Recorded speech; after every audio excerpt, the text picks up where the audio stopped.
அனைவருக்கும் வணக்கம். நான் இப்போது தெருக்கூத்து கலைஞரை பற்றி பேச வந்துள்ளேன்.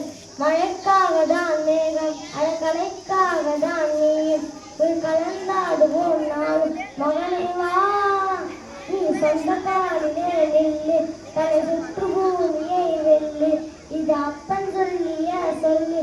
மகனே வா, மகனே வா, ஊருக்காக ஆடும் கலைஞர் தன்னை மறப்பான், தன் கண்ணீரை மூடிக்கொண்டு இன்பம் கொடுப்பான். நான் ஒரு தெருக்கூத்து கலைஞர். பகலெல்லாம் ஓடி ஆடி உழைக்கும் ஏழை மக்களின் விடுவெள்ளி கூத்துக்களை பணமின்றி அனைவரும் கண்டு கழிப்பது எங்களின் தெருக்கூத்து கலைதான். கோயில் திருவிழா என்றாலும் நீத்தால் வீடுகளிலும் எங்களுக்கு முக்கிய இடம் உண்டு. நாங்கள் பேசும் வசனங்களும் கருத்துக்களும் மக்கள் வாழ்க்கை முறையுடன் ஒத்து போகும் என்பதால் கூத்து அனைவராலும் விரும்பப்படும் ஒரு கலையாகும். கூத்துக்கென்று தனி கிராம நிகழ்வுகளிலும் கூத்துக்கென்று தனி இடம் உண்டு. கூத்தில் கூறப்படும் கதைகளை யாரும் மனப்பாடம் செய்து எழுதி வைத்து பேசுவதில்லை.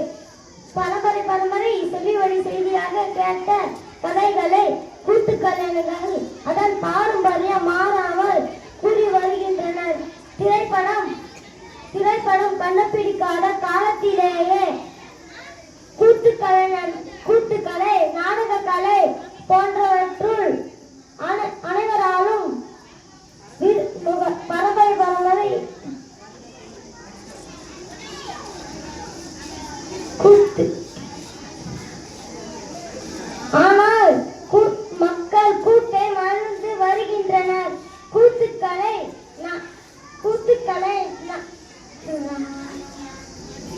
ரசிப்புத்தன்மை போன்றவை கூத்து கலையை